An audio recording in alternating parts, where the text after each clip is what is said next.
nazar etkin hayvani sen bir hakkın şiirsin. Ey hak nazar etkin hayvani sen bir hakkın şiirsin. Yol verin bile geçelin hak perverdigarsin. İcizlere ganim dersin ehli hayvan şiirsin.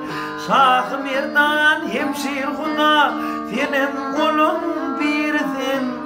Umid ettik nazar saldı koyver bizi Kabe'ye.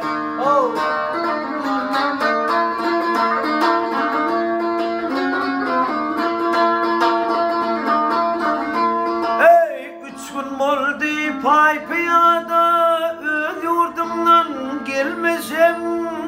Gece gündüz aranıyor hakkıyada salmışım. Teşne çölde men hem yalnız sana tutar bolmuşum. Hali özümdir saydım seni görüp ölmüşüm. Etim haram nevlim halal hayal etme ime.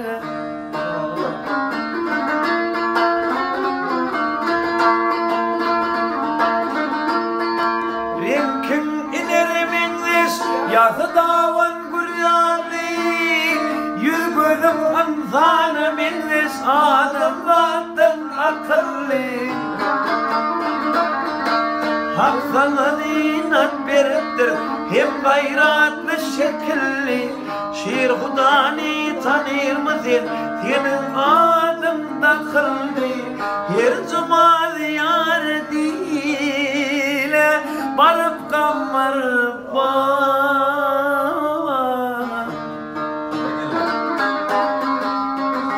ey bireydi de arsını oğluydu köp olur.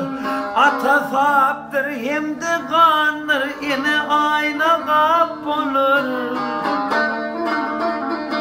Ya içik git ya içik mümür derdin dep olur. Kazım aydır bolmak ölmek ömden gelye dep olur. Bir ahır son men ölür men ıhtiyar yok.